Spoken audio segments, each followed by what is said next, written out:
Let's get cracking. This week did see the return of the Champions League. Some unbelievable games, by the way. Some crazy results. And, of course, with the Champions League, we are blessed by watching some of the best players on the planet. So the Saturday whiteboard is out. Saturday social whiteboard in all of its glory. And as we've got Faysal on, Real Madrid fan, bit of a European football expert, we thought it'd be the perfect time to get him to pick the best player from all of the teams left. Couple of rules for this one, Harriet. Yeah, so Faysal will be revealing the names from each club one by one, and we'll get Alex to critique some of his picks. Maybe we'll throw in a few critiques as well. We're going in fixture order, and importantly for this one, you can only pick players who are playing right now, so no injured players are allowed for this one. Let's get straight into it then. Club Brugge, who have you gone for? I've gone with the captain himself, Hans Vanaken. I've watched Club Brugge a couple of times this season when they beat Aston Villa earlier in the Champions League and against Sporting, and I think he's the one that stood out. Very controlled in the midfield, chipped in with goals as well. I think he's got over 15, 16, 17 GAs so far this season, so he's one of the most important players. Very good as well. Yeah, OK. Stick him straight on. Let's move straight on to Aston Villa. Aston beat Club Brugge, they 3-1 in the week. Good result for them. Yes. And someone who's having an outstanding season as well. The X Factor. With Aston Villa, I had about 3 names in mind, which is Kamara, Tielemans, but I went with Morgan Rogers. Just the X Factor. When Aston Villa need a goal, just pass the ball to him. Let him create something out of nothing. And he can do it better than anyone else. I feel like in terms of X Factors in the Premier League, he's up there.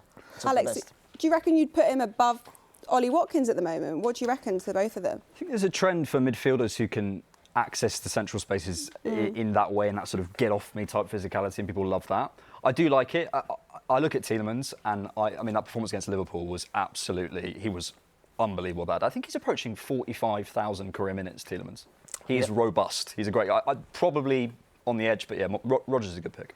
Yeah, best scoring season of his career in 12 goals this season, 7 Premier League, having an unbelievable season. And he scored a hat-trick in the Champions League as well. And also, I think Aston Villa as well. There is that X factor, isn't there, around them in the Champions League this season. It's very. I'm always excited to watch Aston Villa in the Champions League. So absolutely. Yeah, be intrigued to see how far they get. Yeah, Dortmund up next then. Difficult season for them. You've gone with him as the standout. If you need a goal, he is, for me, one of the best goal scorers in the world today. He's got over 10 goals in the Champions League, over 15 goals in the Bundesliga, and he's a very modern, different type of striker. Headers, left foot, right foot. I think he did it all.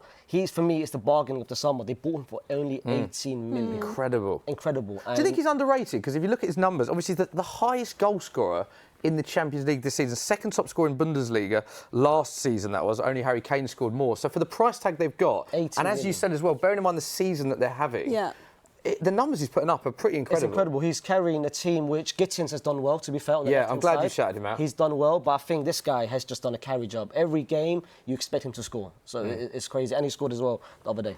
I think this is a bit of a tap-in, bearing in mind the numbers, but I'm glad you shouted out Jamie Gittins because he's still only 20, obviously England under 21 international. Yes. We've seen a lot of English players go to Dortmund and do very well, the likes of Bellingham, Sancho, so it's great to see Gittins doing well, but I think with that one, Verratti is an easy choice, isn't it? Yeah. OK, next up. With Lille, my pick was going to be Zagrova, but he's been injured for the past 4 months, so I can't pick him. I'm picking Harrison. He's done well to carry the burden of Zagrova on the right-hand side. He assisted, scored. He of course scored against Dortmund in the Champions League round of 16 just earlier. And he's done very well. Very tricky, 21-year-old from Iceland. He's going to be a great talent moving forward. Jonathan David? Jonathan David, the thing is with him, he scores the goals, but when they need him the most in the big games, where is he? I think with him, he doesn't have the goals, doesn't have the assists. The GA is just not there, but I think the impact is there with Harrison. Do you want to watch him? The amount of potential assists he gives Jonathan David, he misses a lot. He misses. Jonathan David misses a lot. Do you know what, though? I don't know if you've been a bit harsh there, but I was surprised when I saw your list that you didn't have Jonathan David there, because he's always a player that I associate with Lille, and also 6 goals, 2 assists in 9 Champions League games. I'd look at a fairly good return. He scored against their stature. He scored against Real Madrid. That's why I remember. That's why you remember. That's why he's going on the board, isn't it? That's why he's not going stuck in the main. Also, can I just say, Hakan Arne Haraldsson, that is an expensive name to get on the back of your shirt, isn't it? Such by letter. name, That's an expensive name. Well, you mentioned Real Madrid there then. I feel like this is one of the most difficult picks because they've got so many stars in their team. Why has Jude Bellingham edged it for you? I've gone with Jude because, as you said, we've got so many star players. We've got Mbappe, who had a very cold start. He's now doing well. Vinicius Junior started well. Now he's got a I love cold how start. doing well, you are spoiled when you can say that players like that are just doing well. They're alright. okay. It comes down to standard, it comes down to expectation, and I feel like the one person alongside Fede, for me, Fede's been Valverde's been absolutely incredible. But Jude Bellingham, the system is around him, and every time he doesn't play, you could see his absence. Like the game against Atletico, he was suspended. We won 2-1, but we could have lost that game.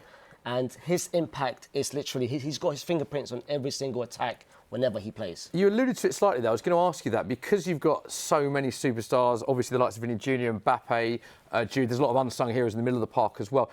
Who is the one player, if you took out of that team, you'd notice the biggest drop-off? For me, I've always said it for the past year, our most important player is Fede Valverde.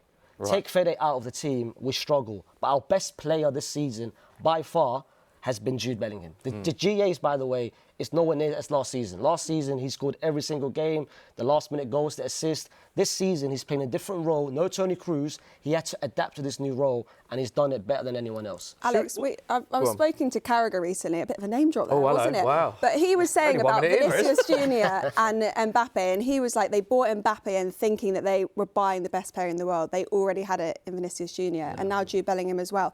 Where, in terms of those three, would you rank them, and who would go on the board for you? Honestly, I think as a link between the defence and the attack, Jude is everything. In terms of what, whenever I watch them, I just feel like he just completely dominates the pitch. I was going to ask you, from a Madrid perspective, maybe as an Arsenal fan, I sort of think to join the Henrys or whatever, you've got to do something really special. To join the Zidanes and Ronaldos, what do you have to do as a Madrid player? I think right now, Jude Bellingham, first of all, I don't see him leaving Madrid anytime soon. I think he's going to be here for the next decade. I think he is literally, the fact that he took the number 5 shirt for me speaks volumes. I think give it 5, 6, 7 years, he will be amongst the greatest midfielders that's ever played for Real Madrid. Wow. He's so young as well, isn't he? And that's what 21. surprises you. I feel like he plays and he comes across like he's a lot older than he is. Do you think that's going to His benefit him as he personality, goes his on? charisma, his persona, his leadership. He's 21 years old. He's just joined literally last season. He doesn't speak the greatest of Spanish, but he's one of our leaders. Speaks volumes. I think sometimes you can romanticise the past a little bit. He's, in terms of goals and assists per game, he's ahead of a lot of those players. A lot. He's doing really well. Yeah. Stick him up. Unbelievable player. I love him. And very wonky. He's better there. than that. You need to put him. much Yeah, better there than we that. go. Sorry, Jude. Blessed with superstars, Real Madrid. Tough one, but you've gone with Jude. I think a lot of people would agree with you on that. Let us know what you think as well. If you would have had another player, obviously there's a lot of top players at Madrid. Speaking of Madrid, we go to Atletico. Obviously trailed 2-1 to your side. Julian Alvarez. I was very sceptical when they signed him for about 90 million. I thought, you know what, that's a bit too much. He's only 21 years old. He hasn't really started for City, but this season he started slow. He started very slow, no goals in the first 6 games, but I think since then he's really taken over. The goals, the assist, Simeone absolutely loves him. Like the goals, he's basically carried, and I like his relationship with Antoine Griezmann up front. He's been elite. Like the goal that he scored against us. Yeah. No one's can do it better than him. Big games as well, Copa del Rey against Barcelona and stuff. I completely wrote this off, by the way. Why did you? I don't know. We've Just seen what he that can sort do. of money. It's so mad, but what a player. For 90 million, I think anyone would have taken it. But now looking at it with how City is struggling, maybe they need him. Do you think he'll come back to the Premier League at any point? No. No? He's staying there I now? think with Atletico, they love the Argentinians, like the Agueros, the Forlans with Uruguay. I think they love the South American strikers. I can see him staying there. And the fact that he loves Simeone, he can Stick it up. 22 goals in all competitions. What a signing that has been. Faysal, I've got to be honest, some of this pick we're not impressed with selecting here, this. what is that? Selections are good. The sticking down on the floor, not so good. Not the best, not the best. PSV then next. They're struggling a little bit, aren't they? The In the stocks of post-slot PSV era. are very low. I mean, after they lost against 7-1 to you guys. 7-1. People were bigging them up before that game, by the way, saying they had a good chance in that, and then They beat Juventus, they drew against Paris Saint-Germain, and I've watched those games, and whenever I watch those games, the one thing in common was this guy. Siberia. I think I watched them against you guys, and every time it felt like PSV tried to do something or tried to attack, it had to come from him. Similar to Rodgers, I think there's a trend for these big ball carriers who can sort of muscle you off. But I look at someone like a Perisic. Look, we demolished them. But if there was ever anything going to happen, I felt it was going to happen through Perisic. And that, I mean, you don't lose that quality off the left. So Worth pointing out, Perisic though, he's had a really serious injury. He's come back very quickly from, and like obviously the career that he's had, Champions League winner, amazing player. But PSV, I think, as you alluded to, not loads to choose from when we're talking about some of the other clubs. So let's and don't be surprised if he on the list. Got the wrong team, by the way. Jumped the gun. I said post-slot era. I'm talking about Feyenoord. We'll get to that later. No worries. Arsenal next. Yes. Now, obviously, you've got an Arsenal fan next to you, so I'm intrigued to get his thought. Do you know what? I like this shout. I like the shot. I went with Gabriel. Brilliant season. Bukayo Saka was going to be the obvious option, but he's of course injured, and I was hesitant between him and Declan Rice. Okay. I think Declan Rice has had a very underrated season. I went with Gabriel. I think the rise that he's done this season has been better than no one expected. I think, first of all, he's chipped in with goals. For me, he is the best defender in terms of set pieces in the Premier League. Yeah, you're right, factually. Scored the most Premier League goals from corners since his debut. Most goals from corners as well, yeah. He's got that, it reminds me of Sergio Ramos, like, in terms of his threat in the set pieces. Ball playing, he's gone a lot much better. I think like whenever Arsenal fans or rival fans look at him, Saliba's always the main man. But I think this season, he might arguably be better than Saliba in terms of this season. In terms of development as a player, if you go and watch, I think he joined 2021. If you watch him in that season to now, it's unbelievable the job they've done, that he's done, but also the coaching staff have done. He has improved in terms of going over his shoulder, in terms of stepping up. He's so aggressive, but he used to clatter into you, and now he sort of controls it. He was too clumsy before. I think so. Look, I think you could pick someone else, but I love that you picked Gabriel because he deserves that. We do another name drop. I feel like got another name drop? I've got another name What did drop. Odegaard say? We were shooting with Aaron Martin to Ramsdale you. recently, yeah, Martin. And Ramsdale said that Gabriel is so underrated because he makes Saliba look so good. So when the limelight is all on Saliba, he's like, but he is the guy that makes him so impressive. And you shot with Do you both know of what? them, didn't you? I can do another name drop. I can Oh take my the goodness, name we drop. are name dropping all over the Yeah, sorry place about this. today. The viewers probably hate this, but to give him his flowers, done now, when we we've done did now. Gabriel and Saliba, we did a Football Friends feature, and actually one of the questions were, write down who you think the best centre-back is in the Premier League. And they both wrote Gabriel, and Saliba said he's the most complete centre-back for him in the Premier League. And it's interesting this season that you're saying that. I think the season he's having has been unbelievable. I think it's a good pick. Stick it up, and let's go to the next club. Let's go to Feyenoord. Who have you got for them? Feyenoord, I have went with Mr. Faysal. Sorry if I pronounced his name wrong. I know the Brazilian fans might kill me, but no, he's been incredible. I've watched him a couple of times, and he's one of those typical Brazilian players. I watched him specifically against Milan, and when you watch him against Milan, you think Leao is going to be the standout. This guy was the best player on the pitch, which was incredible. Like on the left-hand side, reminds me very similar to a Rodrigo, Martinelli, Vinny type. Very tricky on the ball, very fast. Incredible. Okay, stick him up, because I think the next one, Harriet, is quite an interesting one. Inter definitely. Milan was me that when we did this item, I was quite intrigued to see who you'd get, because obviously you've got Borelli, you've got Thuram, Martinez, Bastoni. I personally feel like there's not a nailed-on pick. There's a lot of decent players throughout the team, so I'm intrigued to know who you've gone with. For me, the most underrated player in the world today. In the world? In the world? In the world. He is, for me, the best player in Serie A. No one gives him credit, and I think if he played in the Premier League, they would look at him as a 150 million signing. He is one of the most... I look at Fede Valverde as a very complete midfielder for me because I watch him every day.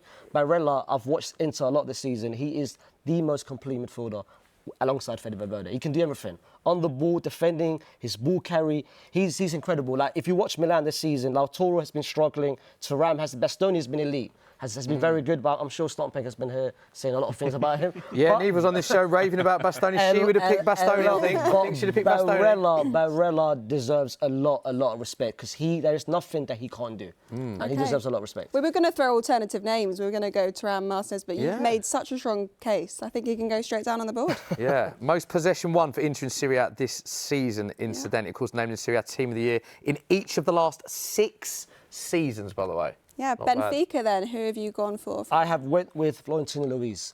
And it was a big miss. I mean, it was highlighted when they played Barcelona and he was absent, and Barcelona fans were delighted that he couldn't play. He leads Champions League with the most interceptions, most blocks. If you need a ball-winning midfielder, he is the perfect option for that. Does he have more, though? More than that? Because he's an incredible ball winner, but I just see him just give it and then... He is underrated in terms of passing. Of course, in terms of ball carry, that's always the person next to him. Like with Enzo Fernandez was there, now Cuckoo, the Turkish player, is there.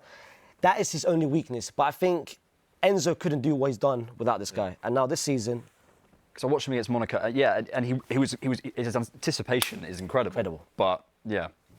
Okay, stick him up because, again, Barcelona. Now, I'm intrigued by this. By the way, before you get at me in the comments, I'm not saying I don't rate this player that he's got, but you've got the likes of Rafinha, who, incidentally, has got the most goal contributions, if we're talking goals and assists, of any player in the Champions League. Lewandowski is the top scorer in La Liga, of course. You've gone with neither of those players. I have went with Pedri. Right. And if you watch Barcelona, which I do a lot, I watch Barcelona every single game, and Pedri, for me, there is something about Pedri that I love to watch him play. And I'm a Madrid fan. He's one of my favourite players. He is so important. And if you take Pedri out of this team, Barcelona, Rafinha, Lewa would not be as good as this guy. Who would you have had for Barcelona here when you think of... You'd have had Pedri as well, would you? Pedri as well. would. We were so shocked think at this one, and then they've both agreed with it. Especially under Hansi Flick with the runners. He just controls the game. It's similar to Barella. One of his things is his brain. He picks out runners early, and it's similar with Pedri. I mean, he just... Sorry, such a tactico phrase, but la pausa, whatever it is, like that Spanish thing where they just know how to control the game. He's got it. And this season, he's playing in a different position. He's playing in a pivot. Every attack that Barcelona starts with comes with him. I know what you mean. A lot goes through him and how pivotal he is for the system. He should be right now maybe on 15 and 20 assists, but the assist that he's making leads to the next pass that leads to the goal. Okay. He's been incredible. All right. Pop him on the board. Stick him up. Bayern Munich. Was this one of your easiest picks? Elise, shout out honourable mention. Elise, Shout out Elise. 100%. Shout out Jamal Musiala, of course, You scored. can't deny this man. Absolutely, but I can't deny a guy who scores over double digit in the Champions League already. He's got over 20 goals in the Bundesliga. In terms of stats this season, he's got 34 goals, 10 assists. How can I deny? Incredible. How can I deny what this guy has done? Finally going to get his trophy, do you think, this year? I think it's a very, very strong possibility. The league might be He needs done. one, doesn't he? He needs one. I obviously watch loads of Harry Kane throughout his career. I watch a lot of Bundesliga football and Champions League football this season. I think the numbers and performances he's putting up, if Bayern Munich go far in this competition, are worthy of a Ballon d'Or conversation. I've said this before. We're looking at Salah's numbers. I think Salah's the favourite. But what Harry Kane is doing, I think he's one off the top scorer in the Champions League. He's the top scorer in the Bundesliga. He gets loads of assists. He does this consistently, numbers-wise. Do you say that with every happiness or with season. pain? No, I'd love him to win a trophy. But I think we're talking about a player who should be in that conversation. I've said this before about certain players. When you're that consistent, sometimes you get almost like bypassed because you're so good every single, and there's never a story about you. He just scores and scores. It's the hardest thing to do in the game. Don't overthink it. He's got more GAs than games. But I do agree with you. I think if he wins the Champions League and the league, he's in with the shout. That's a strong possibility. I agree. I'm an Arsenal fan. Okay, next one. I love this guy. What a player. I absolutely love this guy. I think, honestly speaking, if you asked any team in the Premier League right now, Chelsea, City, they would spend about 100, 120, 150 million on this guy. Like, there's nothing he can't do. I think in terms of trickery, he's there. Creation is there. Assist is there. He leads Leverkusen in terms of... He leads the Bundesliga in terms of more chances created, more assists, more dribbles. He's incredible. Obvious choice for that one then. Obvious Pop him choice. on the board. I think it's a tap-in. Where do you think he goes? I think he leaves this season and he goes to Bayern Munich. Ooh, I saw big their shout. president said about him. I don't know Sources, inside sources. Inside Faysal sources. sources. City need him. So if that one was an obvious choice, was PSG also an obvious choice? Really unlucky midweek, weren't they, to come out of that first Say that again. first leg, going 1-0 down. He was just wave after wave of attack. This guy is incredible. You know how NBA's got an award called the most improved? And I think if football invented that award, he would be He's the a most star. improved. It's an award that in football, though, I remember you get that as a younger player. Most improved never always means you were You got it at okay, school, slightly you were better. like, I didn't win last good, week. yeah. I think you're doing a disservice to Usman Dembele there. I mean, listen, the biggest knock towards him was consistency and injuries. This season, he's basically just... He's one of the most informed current players as well, by the way. He's scored 20 goals in his last 16 appearances in all comps. So in terms of form right now... 6 goals in the Champions League this season as well. Look, I'm an Arsenal fan, but I'm a football fan, and I love these stock like Guirassy as well. When a player's had a sort of a period, they've had an up and a down or whatever, and then they have their moment in the sun. It's so nice. He's peaking at the right age. OK, stick him up as we go to our final player, Harriet's beloved Liverpool. I don't think you're surprised with this choice, were you? I wasn't surprised, but there is so many options that you could put up here if Mo Salah wasn't in the team. Because Trent they've got is the there. best goalkeeper, one of the best defenders, but Mo Salah clearly There's is so many, standout. so many options. Alisson, Van Dijk, Trent, the future Real Madrid player. But You wish, you wish. Is he the... We've spoken about players in the Ballon d'Or mix. Is he the Ballon d'Or winner? He is Mr. Ballon d'Or at the moment. Yeah. I mean, that's no words that can describe the season he's having. I've said it. I've literally been saying this every single game. Mo Salah, the Ballon d'Or right now, if his name is not on it, then it is literally an injustice to football. What he's having, he's contributed to over 70 goals. Yeah, incredible. The consistency as well, incredible. Incredible. Okay, stick him on. There we go. Very much enjoyed that. How does it feel to hold a Mo Salah one? As an Arsenal fan, how does it feel? Rubbing it in. There is confirmation of Faysal's picks. Enjoyed that, mate. Some good picks there. Picking every club's best player in the Champions League. Let us know what you think of that at home.